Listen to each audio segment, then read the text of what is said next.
tutti, buonasera dall'Ippodromo Savio di Cesena, convegno di martedì 4 agosto con la terza e ultima semifinale che porterà il Super Faustino Tommaso Grassi Howard alla finalissima. Si attacca con un confronto riservato ai gentleman, corsa con i nastri, Villeroy Pickering, Zorsi, Ultimo Lord, Uppercut C, Zlatan C, Zibellino Matto.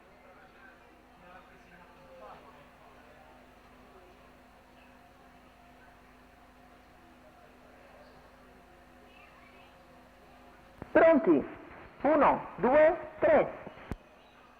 Segnale subito valido con Villeroy C, lestissimo nonostante il numero 1 nella giravolta.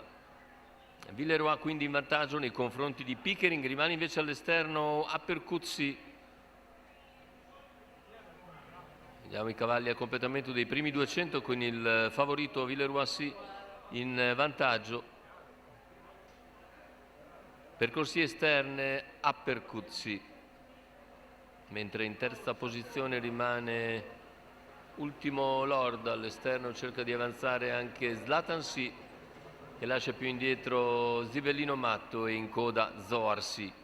Intanto 33-4 il passaggio ai primi 400 metri di gara con partenza da fermo. Ovviamente Villeroy C ha cercato subito di moderare l'andatura nel primo quarto di gara, ora 600 metri che se ne vanno con Uppercut C che prova all'esterno, mentre lungo la corda è sempre Pickering.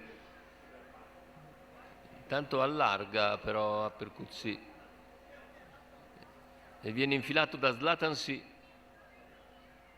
e se ne vanno così i primi 800 metri di gara con Uppercut C che retrocede addirittura in coda, non volendosela fare probabilmente tutta scoperta all'esterno. E intanto tutto a vantaggio di Villeroy C che completa in 1:6,7 i primi 800 metri di gara e il chilometro nell'ordine dell'1:24 appena scarso. Ora davanti alle tribune Villeroy C in vantaggio, all'esterno c'è Zlatan C seguito da Zibellino Matto, lungo la corda va invece Pickering, poi vediamo Ultimo Lord, ancora Zorsi e Uppercut C che è in coda.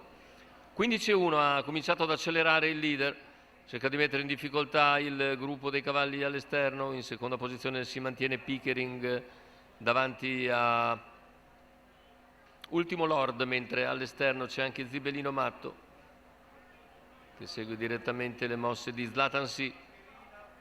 A lungo deciso però di Villeroy, 400 conclusivi, il parziale in 14:5, prende vantaggio Villeroy C. In seconda posizione rimane Pickering, poi Zlatan C in calo, ancora Ultimo Lord, Zibellino Matto e gli altri, ma intanto Villeroy C si isola in avanti.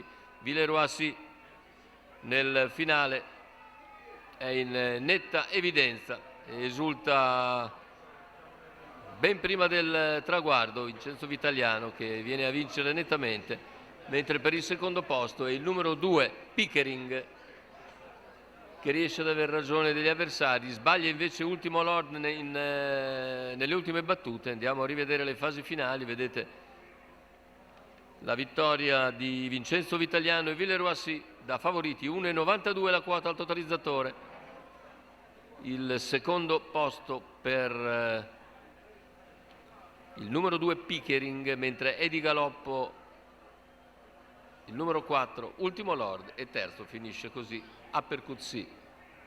Successo per il favorito Villeroy C, Vincenzo Vitaliano, training di Andrea Vitaliano, quota di 1,92 al totalizzatore.